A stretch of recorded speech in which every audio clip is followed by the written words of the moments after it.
Hello everyone, welcome to weekend coding. నా పేరు సునీల్ కుమార్. ఈ వీడియోలో మనము ఫామ్ ట్యాగ్ అంటే ఏంటి, హెచ్టిఎంఎల్లో ఫామ్స్ని ఎలా క్రియేట్ చేయొచ్చు, ఫామ్ ట్యాగ్ లోపల ఎన్ని రకాల ఎలిమెంట్స్ అనేవి యూజ్ చేయాలి అనేది మనం ఈ వీడియోలో మనము నేర్చుకోబోతున్నాము. లాస్ట్ వీడియోలో మనం ఏం చేసామంటే హెచ్టిఎంఎల్లో ఉన్న కంప్యూటర్ కోడ్ ఎలిమెంట్స్ గురించి మనము నేర్చుకున్నాము. ఒకవేళ మీరు కనుక ఆ వీడియోని చూడకపోతే డిస్క్రిప్షన్లో లింక్ ఉంచుతాను, తప్పకుండా చూడండి. ఈ ఛానల్లో కంటెంట్ కనుక మీకు నచ్చినట్లయితే ఛానల్ని తప్పకుండా సబ్స్క్రైబ్ చేయండి, వీడియోని లైక్ చేయండి, షేర్ చేయండి. ఇంకా లేట్ చేయకుండా వీడియోని స్టార్ట్ చేసేద్దాం. సో ఇక్కడ మీరు చూస్తుంది లాస్ట్ వీడియోలో ఉన్న కంటెంట్స్. నేను దీన్ని తీసేస్తున్నాను. జస్ట్ నేను హెచ్టిఎంఎల్ బాయిలర్ ప్లేట్కి సంబంధించిన కోడ్ మాత్రమే నేను యూజ్ చేద్దామని చెప్పేసి అనుకుంటున్నాను. సో ఇప్పుడు మన టాపిక్లోకి వస్తే ఫామ్స్.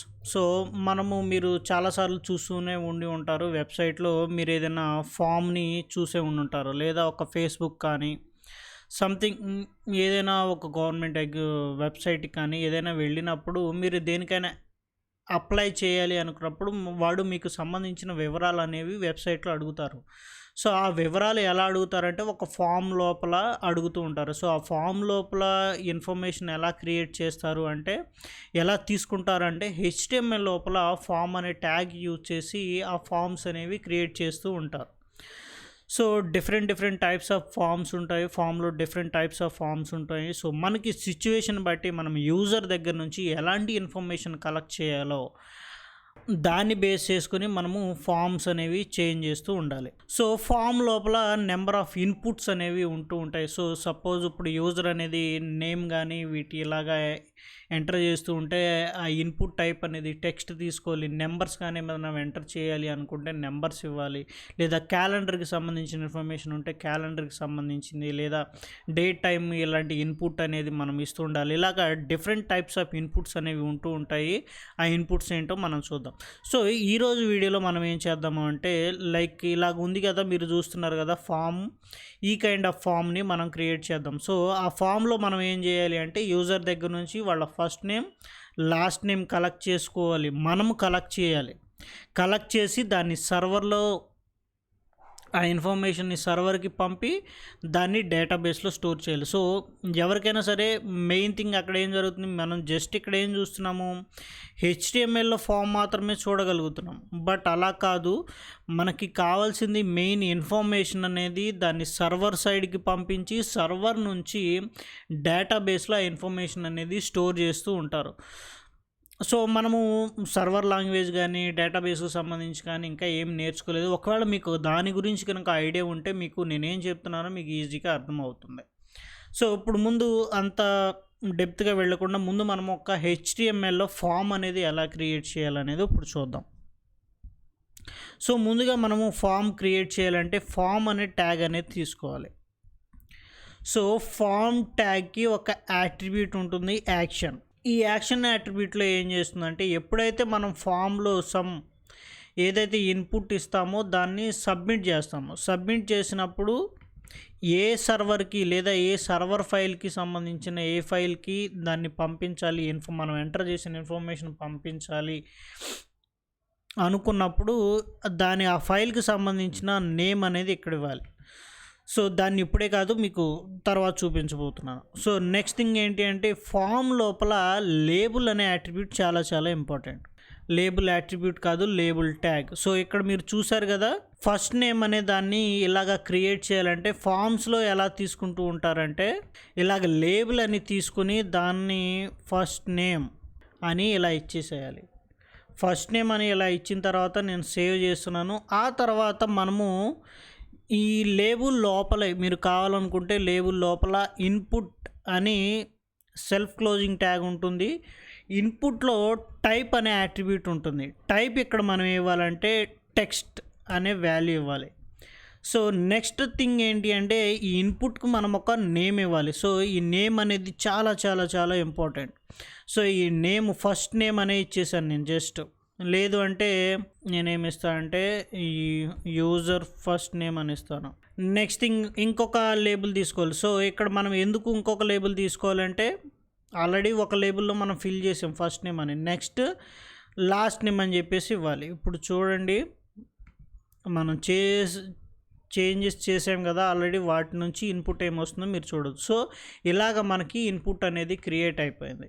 నెక్స్ట్ థింగ్ ఏంటి అంటే ఇంకొక లేబుల్ తీసుకుంటాను. సో మీరు ఇన్పుట్ అనేది కిందకి రావాలి అనుకుంటే మీరు జస్ట్ బ్రేక్ ట్యాగ్ యూస్ చేస్తే సరిపోతుంది. ఇదిగోండి చూడండి, సేవ్ చేస్తున్నాను. ఇదిగోండి ఇన్పుట్ అనేది ఇలా వచ్చింది. నెక్స్ట్ లేబుల్ ఏం చేయాలి, నెక్స్ట్ లేబుల్లో సెకండ్ నేమ్ అని ఇస్తున్నాను. దీనిలో ఇన్పుట్ అని చెప్పేసి ఇస్తున్నా. దీనిలో కూడా టైప్ టెక్స్ట్ అని ఇచ్చేసాను. And name user second name అని ఇస్తున్నా.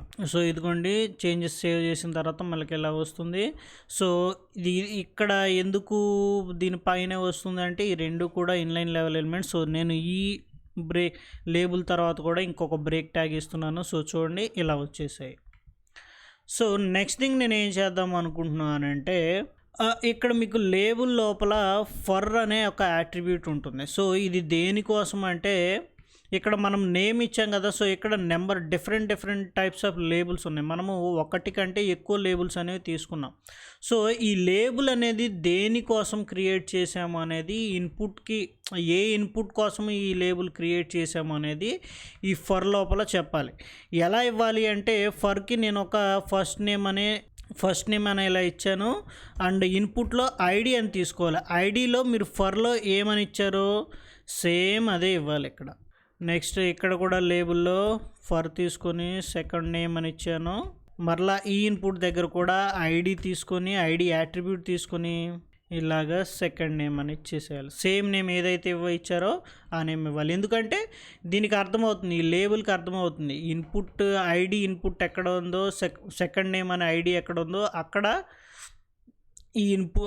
అక్కడ ఈ లేబుల్ అనేది దానికి సంబంధించిన ఇన్పుట్కి లేబుల్ అనేది యూజ్ అవుతుందని చెప్పేసి దీనికి అర్థమవుతుంది. తర్వాత నెక్స్ట్ స్టెప్ మనకు ఉన్నది ఏంటి అంటే మనం ఎంటర్ చేసిన ఇన్ఫర్మేషన్ అనేది సర్వర్కి సబ్మిట్ అవ్వాలి.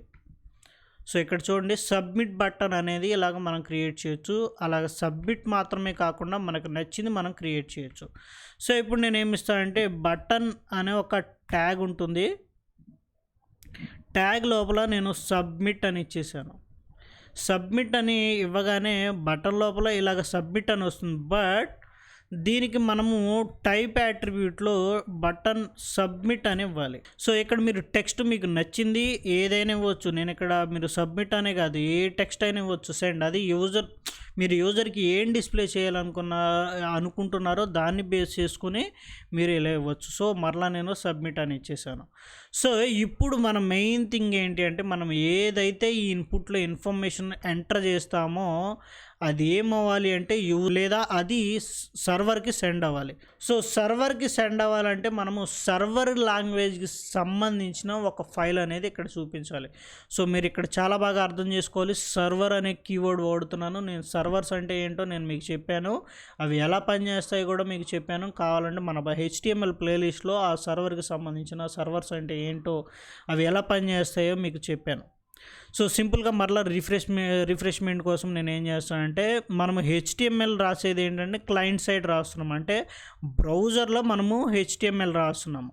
సో బిహైండ్ ద సీన్స్ ఏం జరుగుతుందంటే మనం ఎంటర్ చేసిన ఇన్ఫర్మేషన్ అనేది సర్వర్కి సెండ్ చేయాలి. అంటే ఎక్కడో వేరే కంప్యూటర్కి ఈ ఇన్ఫర్మేషన్ అనేది సెండ్ చేసి ఆ సర్వర్ లోపల ఈ ఇన్ఫర్మేషన్ అనేది ప్రాసెస్ అవ్వాలి. అంటే మన మెయిన్ పర్పస్ ఏంటి, ఇక్కడ యూజర్ దగ్గర నుంచి డేటా కలెక్ట్ చేసుకోవాలి. ఆ డేటాని డేటాబేస్లో స్టోర్ చేయాలి. ఎందుకంటే మనం ఫ్యూచర్లో మరలా ఆ డేటాని యూజ్ చేయాలి. ఎందుకు ఆ డేటాని యూజ్ చేసుకోవచ్చు అంటే సపోజ్ ఇక్కడ వీళ్ళు ఎంటర్ చేసిన ఇన్ఫర్మేషన్ బట్టి సపోజ్ వీళ్ళు లాగిన్ స్క్రీన్లోనే ఉన్నారు అనుకుందాము.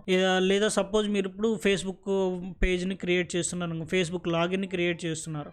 సో అప్పుడు మీరు ఏం చేస్తారు, email address, first name, last name ఇలా ఎంటర్ చేసి సబ్మిట్ చేస్తున్నారు.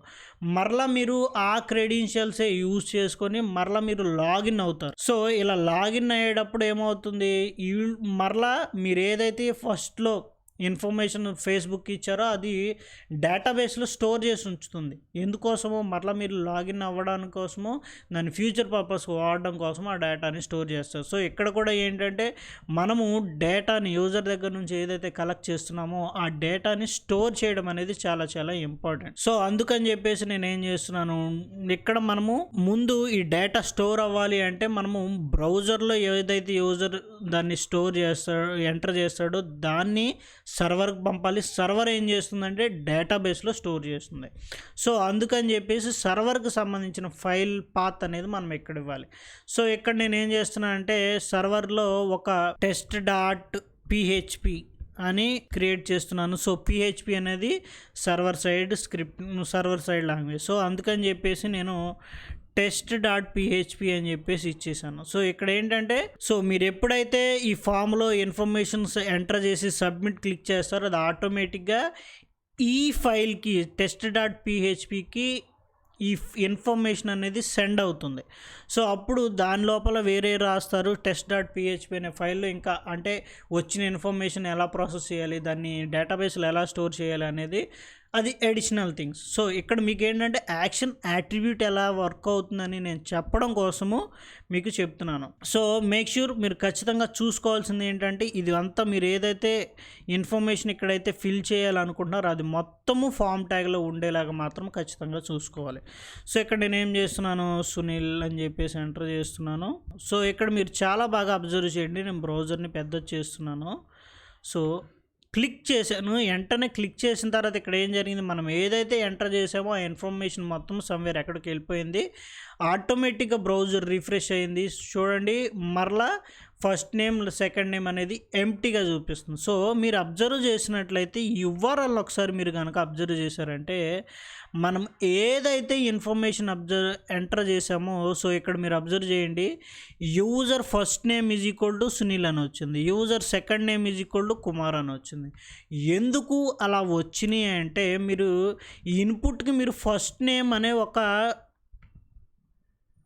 ఈ నేమ్లో యూజర్ ఫస్ట్ నేమ్ అనే వాల్యూ ఇచ్చారు అండ్ సెకండ్ ఇన్పుట్కి యూజర్ సెకండ్ నేమ్ అని ఇచ్చారు. సో ఏదైతే ఇన్పుట్లో మీరు ఎంటర్ చేశారో ఆ డేటా యూజర్ ఫస్ట్ నేమ్ ఆ నేమ్కి అంటే ఇన్పుట్కి ఏ నేమ్ అయితే ఇచ్చారో ఆ నేమ్ లాగా ఒకటి క్రియేట్ అయిపోయింది. సో ఆ నేమ్కి మనం ఇచ్చిన ఈ ఇన్పుట్లో ఏదైతే ఫస్ట్ ఇన్పుట్లో ఏదైతే వాల్యూ ఇచ్చామో ఆ వాల్యూ అనేది ఇక్కడ ఈక్వల్ అయిపోయింది అండ్ సెకండ్ ఇన్పుట్కి నేమ్ ఏదైతే ఇచ్చామో దానికి మనం ఎంటర్ చేసిన వాల్యూ ఈక్వల్ అయిపోయింది. సో ఇలాగా యూఆర్ఎల్లో మనం ఎంటర్ చేసిన ఇన్ఫర్మేషన్ అనేది సర్వర్కి అలా వెళ్ళిపోయింది. సో ఇలాగ ఫామ్స్ అనేవి యూజ్ అవుతూ ఉంటాయి. సో ఫామ్కి సంబంధించిన లేబుల్ ఇన్పుట్స్ని ఇలా యూజ్ చేస్తూ ఉంటారు. సబ్మిట్ ఎలా వర్క్ అవుతుంది, యాక్షన్ అనేది ఎలా వర్క్ అవుతూ ఉంటుంది. సో ఐ హోప్ ఈ వీడియో మీకు అర్థమైందని చెప్పేసి అనుకుంటున్నాను. ఒకవేళ వీడియో అర్థం కాకపోతే మరలా ఒకసారి రివైండ్ చేయండి, ప్రాక్టీస్ చేయండి, ఖచ్చితంగా మీకు అర్థమవుతుంది. సో ఇది కొంచెం లిటిల్ బిట్ అడ్వాన్స్డ్గా ఉంటుంది ఎందుకంటే నేను చెప్పిన ఇన్ఫర్మేషన్ అలాంటిది. సో మీకు ఒకవేళ మీకు సర్వర్స్ కానీ ఇవేమీ అర్థం కాకపోతే ఒకసారి మన వీడియోస్ని రిఫర్ చేయండి, మీకు ఖచ్చితంగా అర్థమవుతుంది. సో ఈ ఛానల్లో కంటెంట్ కనుక మీకు నచ్చినట్లయితే ఛానల్ని తప్పకుండా సబ్స్క్రైబ్ చేయండి, వీడియోని లైక్ చేయండి, షేర్ చేయండి. నెక్స్ట్ వీడియోలో మరలా మనం కలుసుకుందాం. Bye bye.